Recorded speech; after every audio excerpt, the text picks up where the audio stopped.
So thank you guys for coming back to Focused on a Goal podcast. Thanks for tuning back in. I have a really special guest today that I'm so excited and so privileged to talk to. This guy has coached for Burlington Township for 21 years. He has a 131 to 82 record with the Burlington Township Falcons, making the playoffs 18 out of 20 years they played. He led the program to the South Jersey Group 3 final in 2018 and had just 3 losing campaigns. He also led the Holy Cross Lancers for 11 seasons before going to Burlington Township. He had a 90 to 28 record at Holy Cross and won a pair of state titles. Coaching experience includes he coached at St. Edward High School, coached at Mount Union College, West Virginia University, and also the United States Naval Academy. Coach was the 5th longest tenured coach in South Jersey with over 200 career wins. He was inducted into the South Jersey Football Coaches Association Hall of Fame, and I am talking no other than Coach Tom Maderia. Coach, thank you so much for coming on. I really appreciate great to see you again. I really appreciate you coming you. on, Coach. Thank you for taking the time to sit down with me and talk with me a little bit. Always love to talk football. Hey, I hear that, and I love talking football with you. I believe in. I graduated in 2009. And since that time, we kind of ran into each other a couple of different times. I mounted your TVs at your home, your beautiful home, that you were so graciously allow us in today. I didn't realize you played with my son. I did. I did play when you with tell TJ. me the year you graduated, because he graduated in 2010. Yes, he graduated in 2010. Yeah. It was funny because, so I was a sophomore and Teach was a freshman, I believe. If he he was a freshman. Come ask me questions and have me come show him some, because he was a receiver. So he played receiver. So me and Louie used to coach him up and help him out and everything. He was always such a great kid. Loved football like yourself. He grew up on it. He grew up in football. Coach's kid. He was a great kid. He was not only some coach kids are assholes, but but he was a good kid. He always he always used to talk to all the players. Like, he never really kind of set aside from anyone. So it was a really good experience to have him on the team during that time. How did you feel about that, having your son on the team that you coached on? Well, so many times when you coach, you lose family time. Like when my kids were small, he's playing youth soccer, and we're playing Saturday afternoon, and I can watch a half of his game, and then I've got to go. Yes. So by having him on the team, you got to spend at least more time together. But again, being the head coach, I oversaw the whole program. I wasn't his position coach. I wasn't the offensive coordinator. Mike Osborne did that. Yep. Shout out to Mike Osborne. Yeah. So, he was another player on the team. I mean, there were times he scored a touchdown one time. I didn't even know it was him. That's awesome, though. That's awesome. Yeah, TJ's awesome. And we're going to get more into him because TJ is now the head coach for Holy Cross, which is so cool. And you help him out there. When I got the job at Holy Cross, he was a year old. The first 11 years of his life, he spent at Holy Cross High School. So it's kind of ironic. Yeah, and it's a full circle moment. Life goes full circle. That is awesome. That's awesome. So, okay, Coach, I have a few questions that I'm going to get into today. But we're going to start at the beginning, right? First, where were you raised? Where were you born and raised? I was actually born in Johnstown, Pennsylvania. Okay. But I only lived there maybe 2-3 years.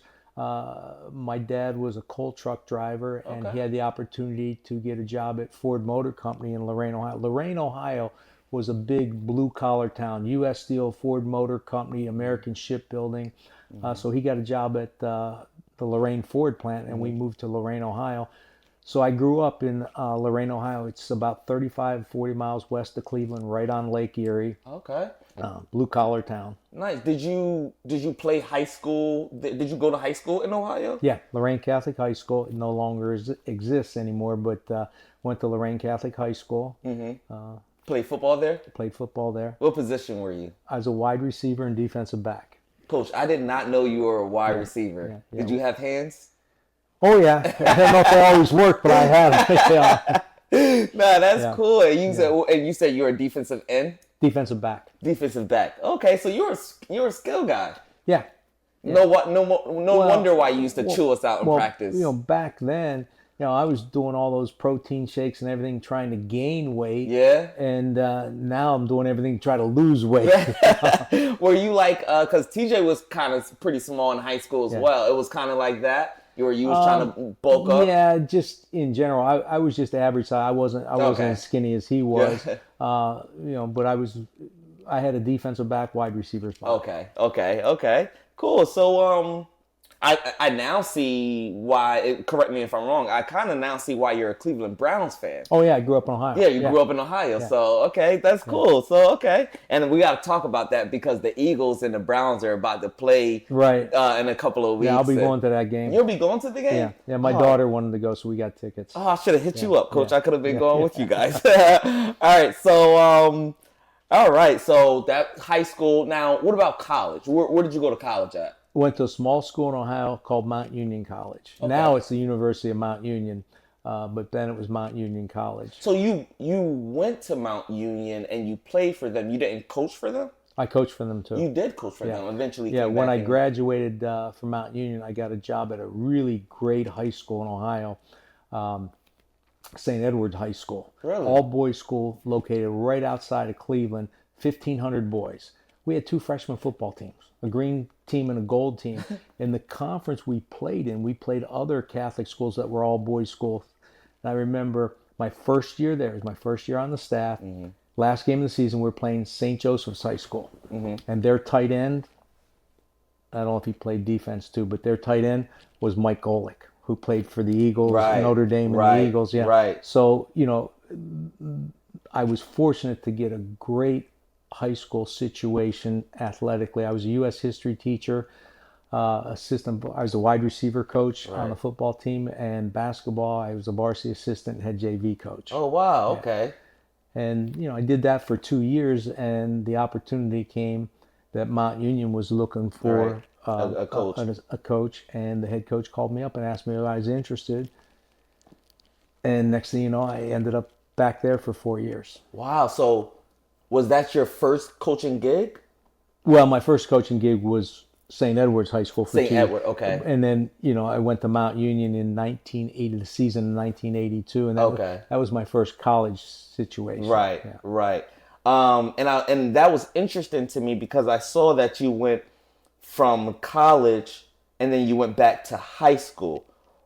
What made you move to New Jersey from Ohio? Back to New Jersey. Okay, well, I went from Mount Union College to West Virginia University. Mm-hmm. From there, I went to Navy. Right. Okay. When I was at Navy, the head football coach got fired, Elliot Uzelak. Mm-hmm. And a lot of people don't realize this, but when the head coach gets fired, we all get fired. Right? Yeah, because that's the crew. Right. Because you want your own people. Right. So I'm looking for a job. High school, college, I just want a job. I'm interviewing at colleges. I'm interviewing at high schools. Oh. And my ex-wife at the time was from Cherry Hill, and we were visiting her parents. And I'm having coffee on a Saturday morning. I'm reading the Philadelphia Inquirer, and I see that Holy Cross is looking for a football coach. I'll send a resume in. One thing led to another. I ended up at Holy Cross. And what a resume you put together there. I've been fortunate. When you have great players and great assistant coaches, it makes it a lot easier. I mean, Coach, you're pretty legendary at Holy Cross. I was talking to my good friend Miles Little, like we were talking about, and he was kind of giving me the rundown of all the accomplishments and everything. That let's get into that a little bit. At Holy Cross, you won 2 state championships, right? Yeah.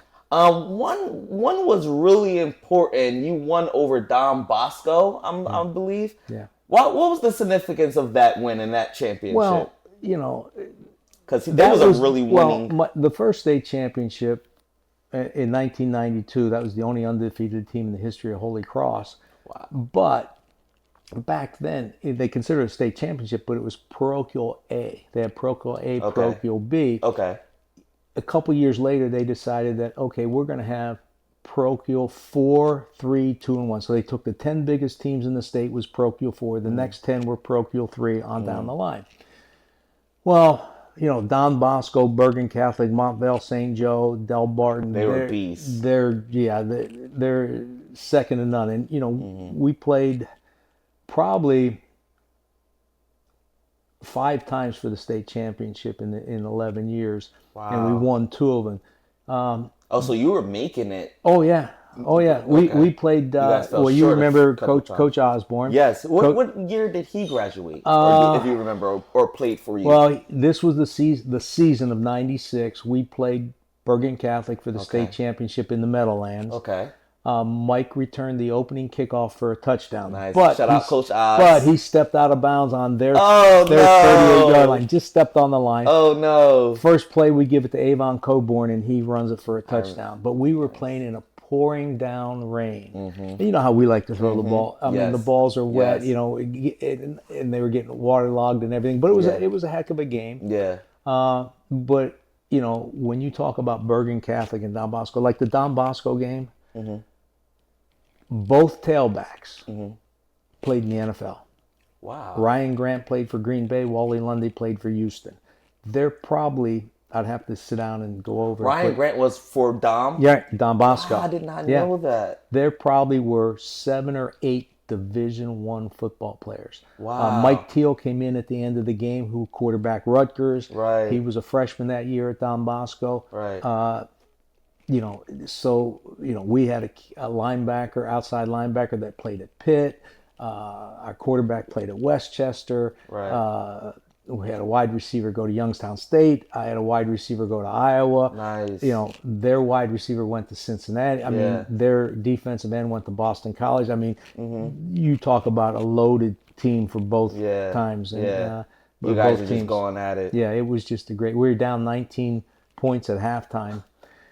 And to make a long story short, we came back and we kicked a 47-yard field goal as the time ran out. Man, oh man. Yeah. 41-40. Man. Yeah, so it was a heck of a game. That's awesome. I just wish I was there. You got to show me some old films one day. Oh, we have a TV copy, and if you watch the TV copy of the game, in the fourth quarter you go, there's no way they win. There's no way they win. It was one of those situations where I tell people, I go, God just said that team's going to win. Oh, man. That's crazy. Yeah. I specifically remember Wally Lundy. Shout out to Mr. Wally Lundy. You brought him to, I graduated in 09 Township. You brought him to one of our practices one day to talk to us and to encourage us and things like that. We had a relationship ever since. Okay. So I hope he remembers me. I haven't talked to him in a few years, but he's a great guy. I'm probably going to have him on the podcast as well. Super family.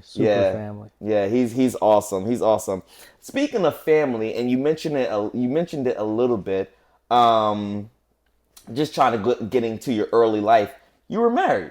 Yes. You were married. And then obviously divorced. Right. I'm recently divorced, unfortunately. Sorry to hear that. It's all good. It's life, right? Yeah, life happens. Life happens. My question is, Coach, because I was always curious, what made you not get remarried or go that route? Is it that football? Because I hear this from many football coaches, football players, athletes, musicians. When something you love so much and when you're focused on a task so much, the family life kind of takes a hit. What do you think about that? And then the second thing, you got to meet the right person. I've met a lot of great women in the past, but none that that you were going to settle down full time with. You came close, and again, I hate to say this, for religious reasons, but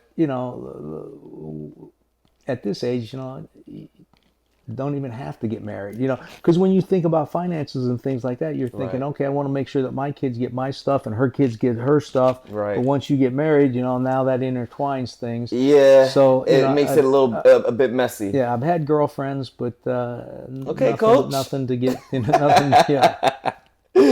Oh, I dated one girl for 4 years. She was a Notre Dame cheerleader. Really? She dated Mike Golick's roommate in college. Okay. And that was kind of, and she had season tickets to Notre Dame football games. So I would get to go to like 2 games a year. I would go to one, I remember leaving after a scrimmage, driving to Notre Dame with her. And then if we had a bye week, and I mean, she had these tickets that were inside a box, and everything was included. It just, but when her son graduated from high school, she moved to Florida because she told me she was going to do that. Yeah. So I mean, like I said, those things happen. Yeah. Like life happens, and then you just make the best of the situation and you move on. That's exactly what I did. But in your earlier time when you were married, you had 2 beautiful daughters, correct? Mm-hmm. And then your son, obviously, that we talked about, TJ. Yeah. You're only 3 kids? Yeah. Did you ever want to have more? We had discussed it and we said, okay, look, if it happens, it happens. If it doesn't, it doesn't. Then if it doesn't happen by a certain time, then we're done. Yeah. And it never happened. So then we were done. And probably it was for the best, You don't want to have an infant and being divorced and stuff like that. Exactly. That's exactly right. And then have a broken family and things like that. So now that we got that out the way, a little bit of your early life, we understand where you come from and things like that. We're going to get into the tough questions now, Coach. You recently stepped away from Burlington Township High School as the head coach. What went into that decision for you to step away? It wasn't fun anymore. Mm-hmm. When we get done with the last game of the season, I wasn't going to delay it. I didn't want the kids to hear it from anybody else. I wanted them to hear it from me. And I told them after the game, I go, guys. You told them after the game? Yeah, right after the game. Mm-hmm. Well, we were at Delsey. Mm-hmm. And I waited till we got back in the locker room, as I always talk to the team in the locker room after the game. Oh, yes, you do. And I just told them, I said, guys, I'm not coming back. It's not fun anymore for me. And it's got to be fun, when it's all stress, and the stress is coming from all different angles. It just wasn't fun. I hear you. And I'm having a blast this year. I hear you.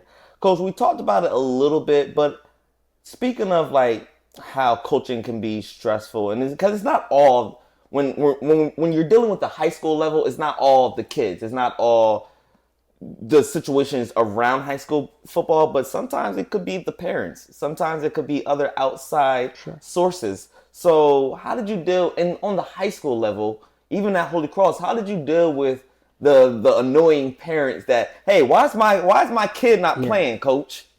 For the majority of the time, parents were fantastic. Okay. I'd say 95% of the time, parents were fantastic.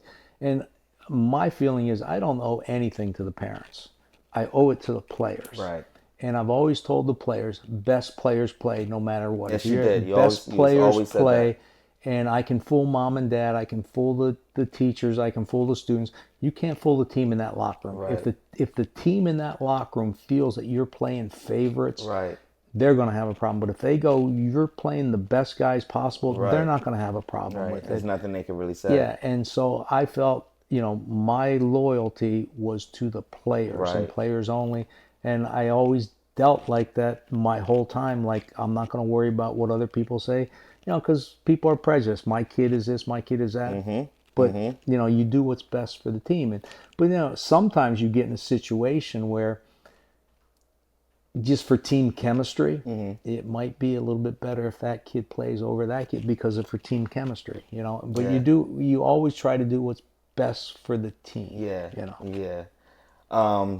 That's I've heard other coaches talk about the same similar problems, so I was just trying to see what your take on that.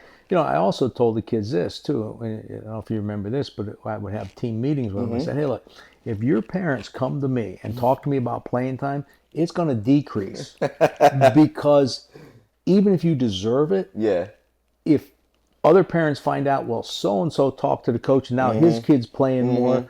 I'm going to have a line out my door. And I think the players conveyed that to their parents, and the parents stayed away. Yeah, we did. I remember in '09, I'm just like, you guys don't go near my practice. Like, you know what I mean? Because you guys had it under such a tight knit. You know, parents can put pressures on kids. Yes. You know, just without even knowing the situation. You know, just go in the stands and root for your team, root for your kid, cheer for your kid. Like, this really bothers me in all levels of coaching. When you hear parents in the stands yelling at other kids. We're going to yell at them enough. Yes. You know, that's somebody's kid. Okay. And you're sitting in the stands, you know, your kid plays the rudest comments, and you're saying how bad the quarterback is. Well, you know what? That quarterback's mom and dad might be sitting over there, you know.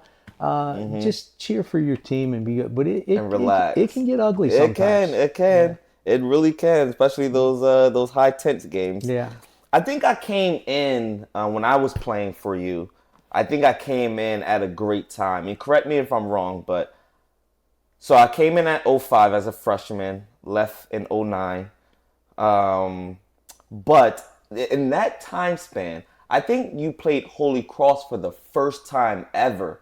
I think I remember in 07? Yeah, I can't tell you the date, but I remember the game as good. Was that the first time that you played Holy Cross since not coaching there anymore? Yeah. Tell me about that game, that week. How did you feel? And it couldn't have been, like I said, my first year at Burlington Township was 2003. Okay. So it wasn't much long after. You could be right. It could be 2007. I think it was 2007, 2008. Because I knew a bunch of the people there. I knew the quarterback very well. Right. I think Coach Riley was still there as well, I believe. Yes. Yes. Okay. And I remember the week of practice, and this is when you know your team is getting. But I didn't have to be. I remember that I'm watching us practice, and I'm going, I don't want to leave our game out on the practice field. Yeah.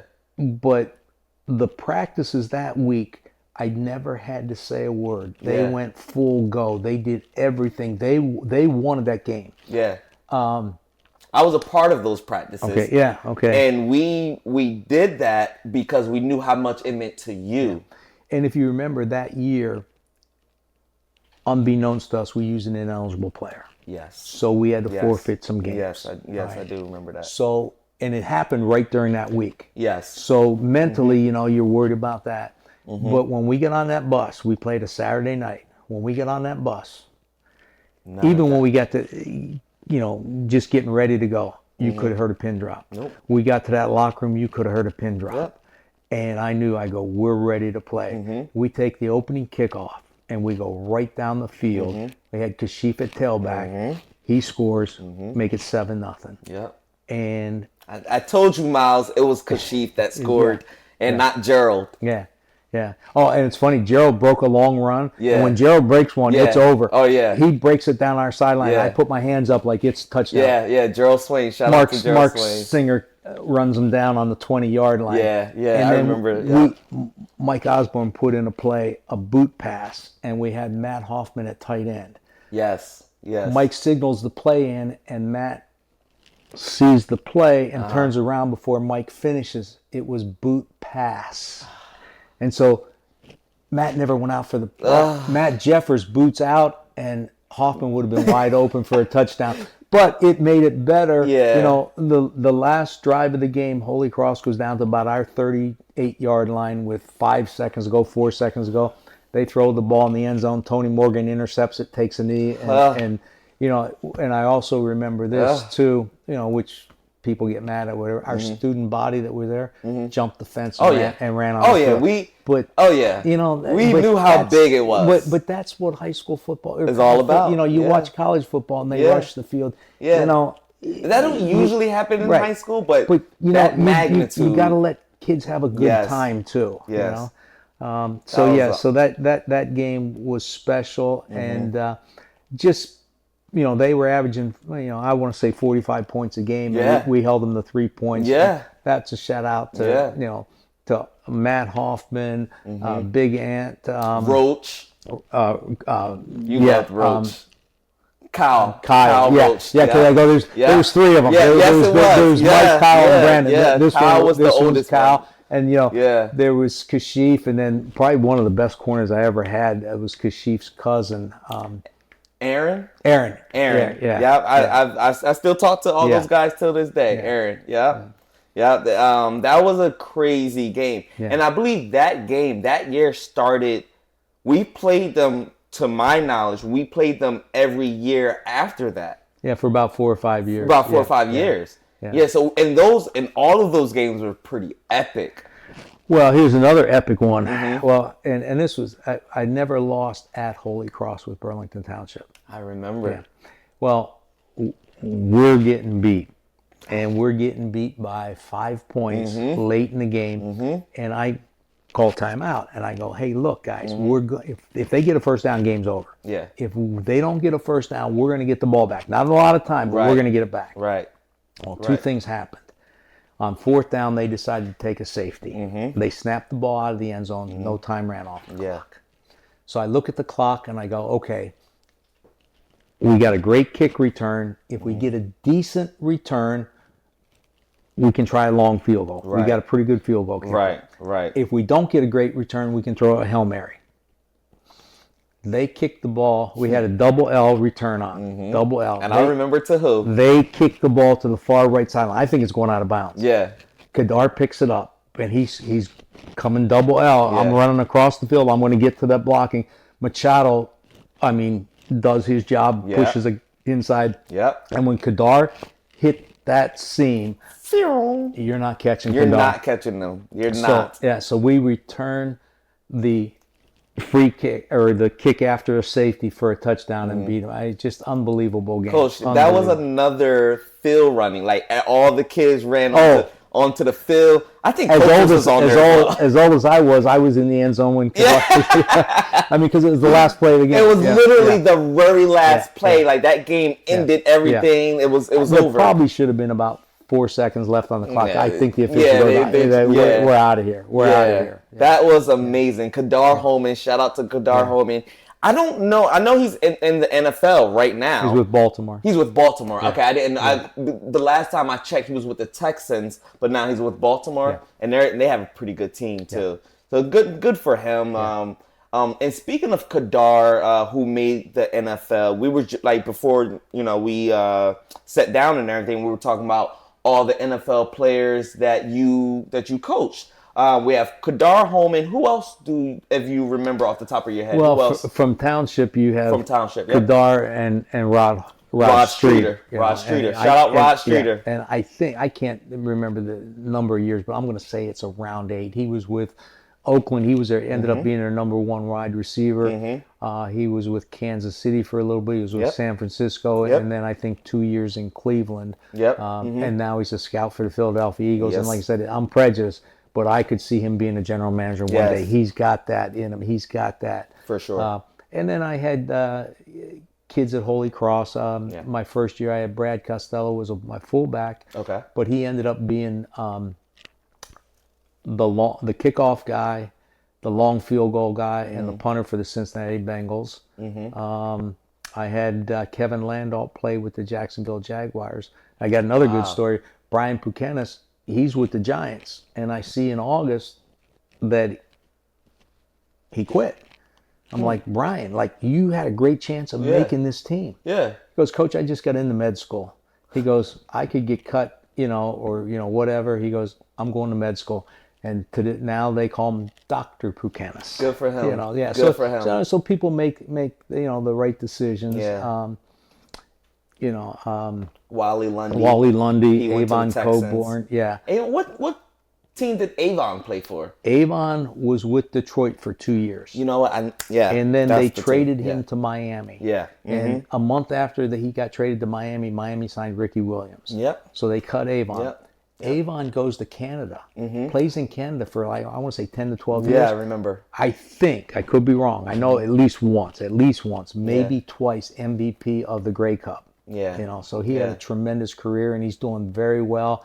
him and his wife and family down in Charleston, West Virginia. He's doing very well. Yeah. I'm probably missing a couple guys that played in the NFL too. Yeah. But that's awesome. Yeah. The fact that so many guys, I think it speaks a lot of your coaching and a lot of your leadership, that they were able to take what they learned as a young kid in high school and kind of manifest their goals into that. I'd like to think that, but I just think, they were blessed, and they're very, like I said, I look at my coaching career and I go, I was blessed with great athletes. Yeah, you were. Blessed with great athletes and great assistant coaches. Yeah. I mean, you don't do it by yourself. I'm a big golfer. Yeah. All right. When we golf, it's me. Yeah. If I do really, really well, it's me. I do really bad, it's me. But football, it's not me. It's us. And I've been very blessed to have great assistant coaches and great players that buy into things. Yeah. And, another thing I'm big on, and my coaches were like this, and so were the players, loyalty. Right. Loyalty to the program, loyalty to each other. Right. And, I saw that. And that's big. I saw that in high school.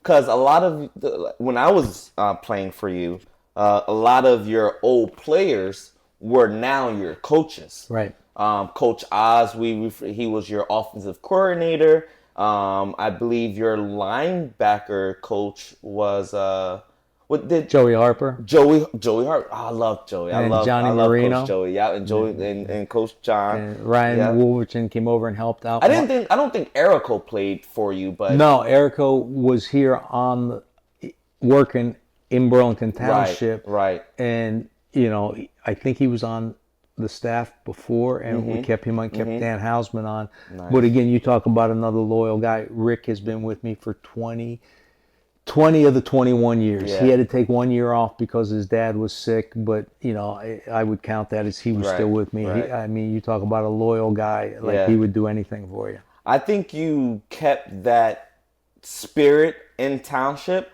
because a lot of old Township players now coach for Burlington Township. A lot of the old, kids too, kids that graduated in 2011, 2012, they came back and they coach for Township, and Township is doing pretty well. Holy Cross is doing pretty well. Yeah.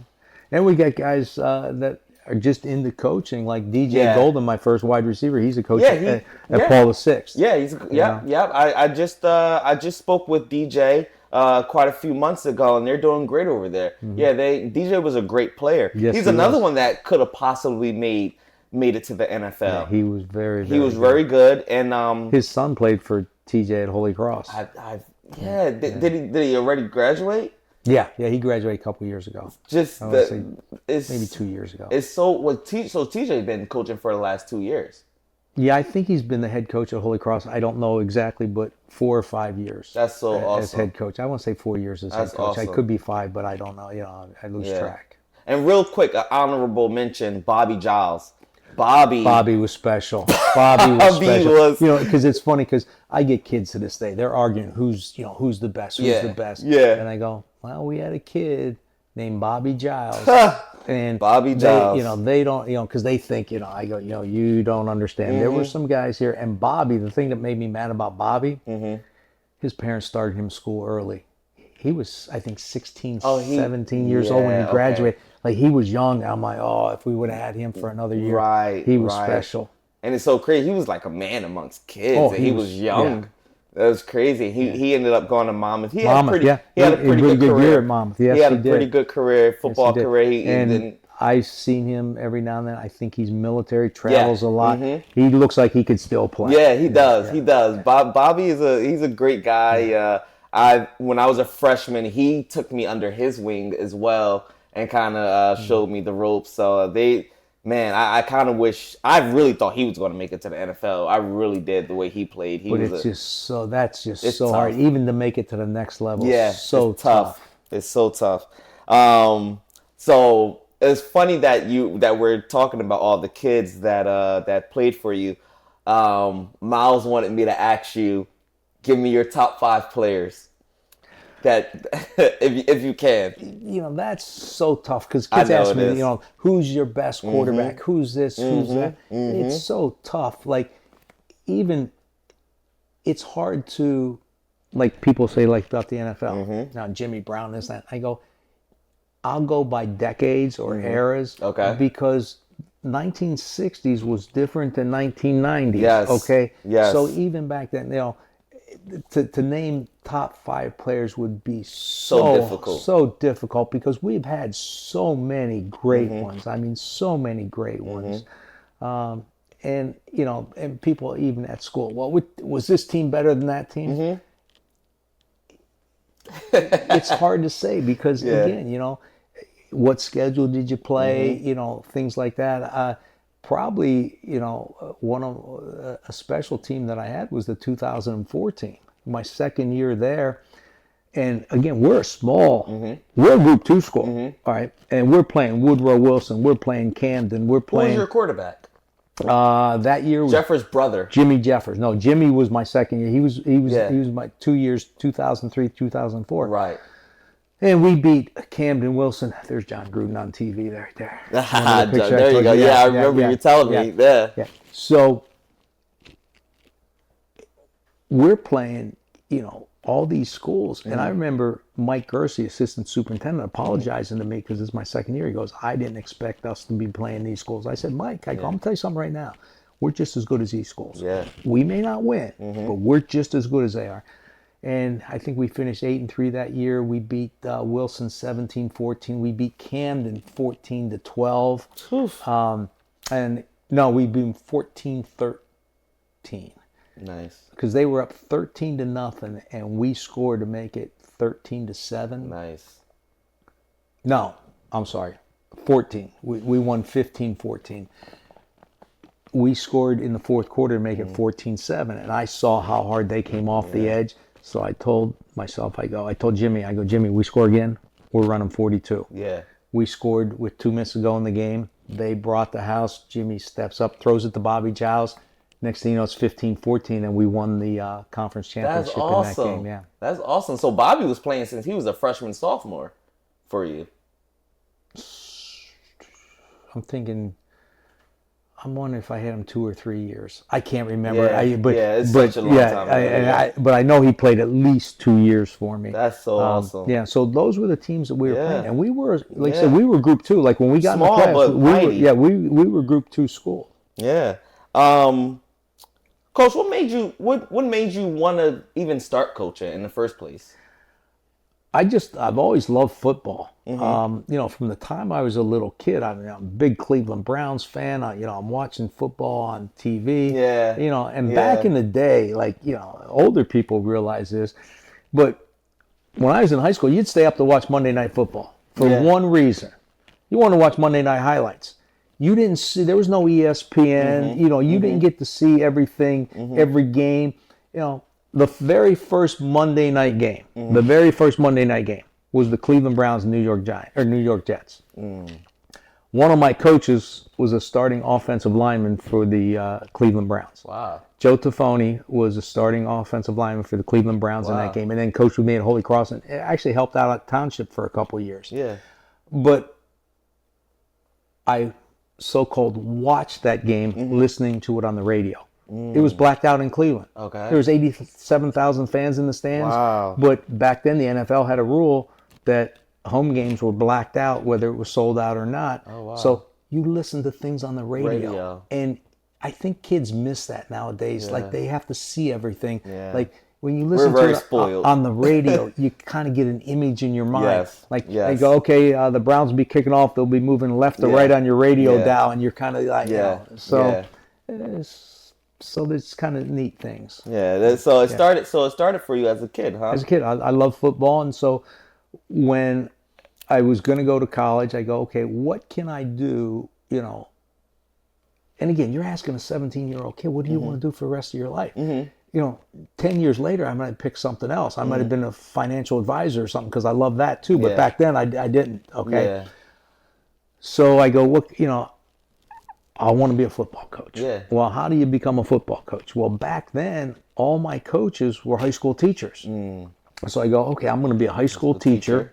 I'm thinking phys ed job is going to go to all the head coaches.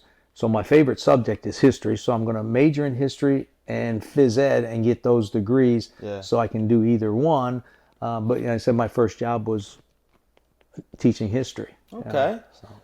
Would you have any consideration of doing, and I mean now, consider doing college? No. Or no college. So then NFL's out the picture as well. NFL. Well, there's two reasons. Okay, one, I'm so close to getting a full pension. If you put 25 years in public education, whatever Medicare doesn't pick up, the state will. Nice. Now, okay, 2 years at a Catholic high school in Ohio, 10 years in college, 11 years at Holy Cross. I started my public education at age 45. Wow. So to leave now and go someplace like that. Now, if I was guaranteed to be in the NFL 5 years and get their medical benefits for that's another story. But, if you ask me right now, I'm 25 years old. You want to coach in college? No. Okay. Back when I was at West Virginia, you coached football. You recruited off campus December to the first week of February. Then you were back home. You coach spring ball. You're there in the summer. Right? So you're only on the road recruiting, from, the beginning of December to February. Now they're on the road 6 weeks in the spring. Your kid's playing Little League Baseball. Doesn't matter. You're on the road recruiting. Okay. And then between the NIL and the transfer portal, I would want no part of that. Yeah, I have a question for that. How do you feel about the NIL, and from the kid perspective and from the coach perspective, the university perspective? Like, how do you feel about the NIL deals and the transfer and how college football is going now? The way the NIL deal was supposed to work. I'm at West Virginia. Okay. We got Major Harris at quarterback. Mage was special. Everybody had to have a Major Harris jersey. Well, the NIL deal was supposed to go, they're selling a bunch of number 9 jerseys. That kid should get a cut. Should he get a cut of that? Yeah.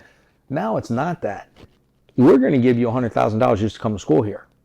And that's not what the NIL deal was for. Right. And this transfer portal, are we talking about education?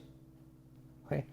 Because that money's going to run out. Yeah. Okay. Because trust me, you give an 18-year-old kid $100,000, he probably got a couple nice cars and a couple nice houses. Okay. But if he doesn't get a college education, and do you realize how hard it is to make it in the NFL and stay there? And are we doing these kids a disservice by not encouraging to get that college degree and do something with your life? I mean, I'll go back to West Virginia. Those kids had a full ride, and there were times, we had kids that were going to be fifth-year seniors and weren't going to start, and Coach Neal would call them in the office and say, hey guys, you're going to be a fifth-year senior, but you're not a starter. I'm going to pay for 2 sessions of summer school, then you got to go. So I'm going to pay for 4.5 years, get your degree and you got to go. And a lot of those kids did that, and then they transferred to Division III school and played their last semester at a Division III school, but they played. But those kids got their education. I mean, I'm friends with a lot of them on Facebook, and you see what they're doing with their careers. And I mean, we got a couple offensive linemen that are CEOs of companies and whatever. I don't think they got West Virginia degrees. They didn't go from West Virginia to Ohio State to Miami. And I'm old school, but I think your college degree is important. I agree with that. I see what you're saying. I was interested to hear your perspective on it, and I didn't know you were going to go that angle. But the education part of college is pretty much what you're there for. Yeah. The playing football and everything. I've heard this. They say, okay, they're making this into a minor league sport. Are they going to go the route of minor league baseball? Right. You don't get to pick what school you go to. Right. We're going to draft you, and you're going to sign a contract. We're going to pay you $100,000 to play for us, but we can cut you. We can trade you. Because like they're talking about these NIL deals now. There's no contract. Right. Like even like if I give you a scholarship to play for us, Right. that scholarship's worth a lot of money. Right. That's worth a lot of money. It's a 4-year university. You ask some of these parents and go, yeah, I wish my kid got an athletic trainer. Absolutely. Because it's everything. It books everything. Absolutely. Absolutely. So now you go, hey, I'm not playing in that bowl game. Well, wait a minute. Isn't our contract for you to play football and you to get an you to get a full ride? Right. And a lot of these guys now, and I think the college playoffs has hurt this. Yeah. Because now if you're not in the playoffs, you go, I don't want to play in this bowl game. Do you not like the college playoffs and how they set it up nowadays? Because they added more teams this year. Right. And I think the more and what I always liked about college football, other than college basketball, in college basketball, you could lose a bunch of games. And you're still in. make it to In college football, I'm going to tell you that now, not this year, but previous years, Ohio State, Michigan, it's a playoff game. Yeah. Notre Dame, USC, playoff game. Yeah. All those games at the end of the season were playoff games. Yes. Winning again. I think what they're going to do, they're going to have 4 conferences of 16 teams apiece. And let's say the Big Ten, right? So they have 16 teams in their conference. They have 2 divisions, 8 in one, 8 in the other. Win your division.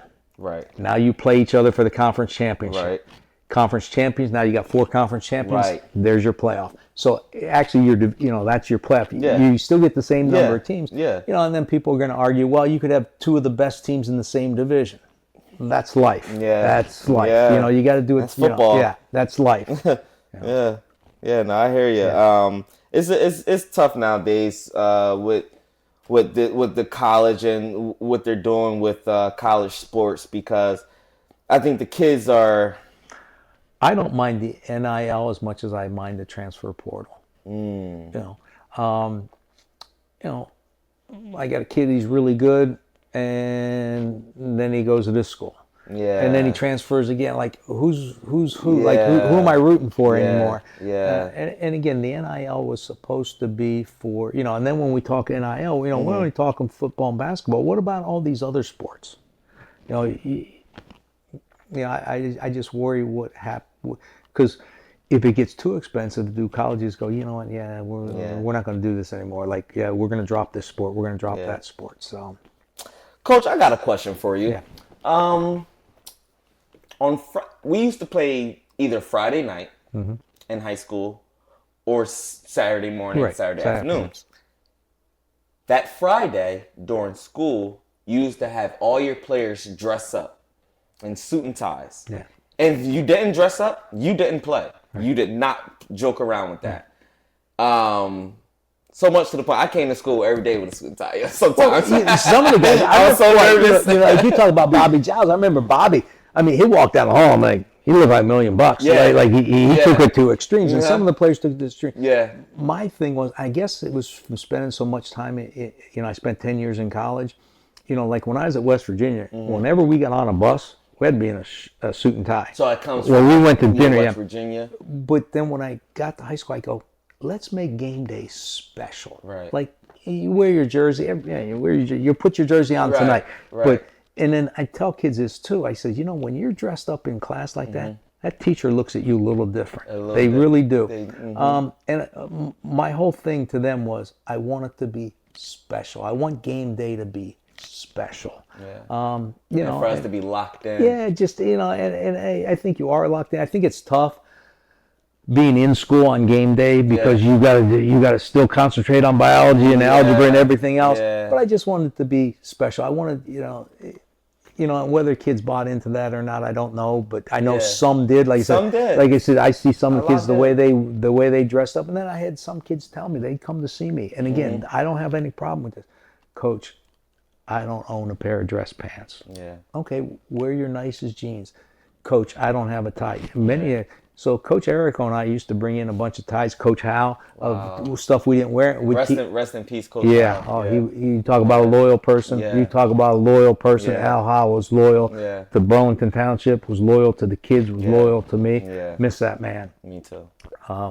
But, we would bring things in, for kids that, because everybody's different economic background. Some kids don't have it, Yes. And I said, just be dressed as nice as you can because it's special. I think just that small little detail or that small little detail that really changed a lot of kids' life, Coach. That's what I mean. Like you had such a greater impact than probably what you even think. It kind of showed us as kids that like when you're about to go achieve something, or when you're about to like a job interview or anything like that, like put on your best, present your best self. Or if you did make it to college and you're playing in a football game or what have you, whatever it is, present your best self. And I think that was the lesson in that. And it was a really powerful lesson. It was something so minute, but it was a really powerful lesson. And like I said, you did not play around with it. No, I remember one time, and it was somebody that just didn't want to do it. Yeah. And I've been talking to the team before the game, and I said, so-and-so decided he didn't want to play today.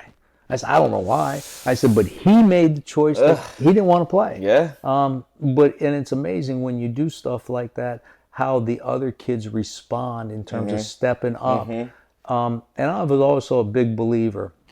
If I tell you something and then I don't follow through with it, you're never gonna have the team again.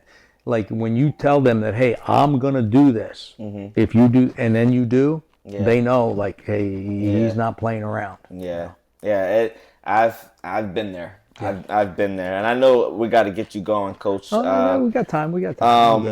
But real quick, we were talking about the Cleveland Browns a little bit before, and you said you almost coached there. Yeah. And you have a Bill Belichick story for me. Yeah. What's going on with that? It would have been so amazing to see you coach for the Cleveland Browns. I was coaching at Navy. And Bill's dad, Steve, was retired, but he had an office in our building. Yeah. So I knew him. And when Bill got the job at Cleveland, I asked him, I said, would you call, your son for me? And in fact, another guy worked on our staff, Dean Pease, was our defensive back coach. Well, Dean and Bill got to be real close, and this wasn't right away because Dean became the head coach at Kent State and stuff like that, but he ended up being the defensive coordinator for Bill at New England. Yeah. So it's amazing how when you get to know people, how things work out. Yeah. So I asked Steve, would you say something to Bill? And then there was another guy, the offensive coordinator with Cleveland was Gary Tranquil. Okay. Well, on our staff was Kevin Rogers. Kevin knew Tranquil very well.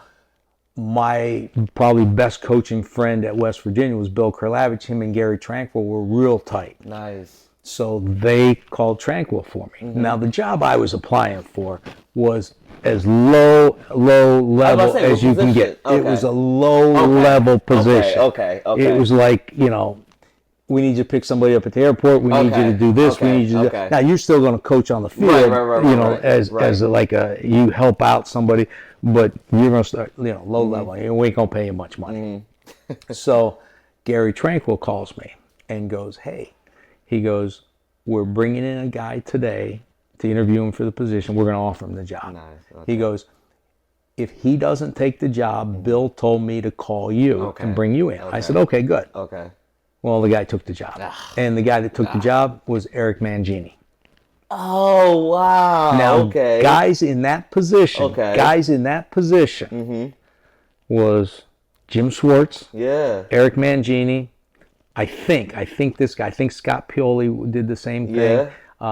And then whoever was the general manager of the Atlanta Falcons, I forget his name. But like those four guys, they all lived in a small apartment together. They go, we didn't have any money. We were making look.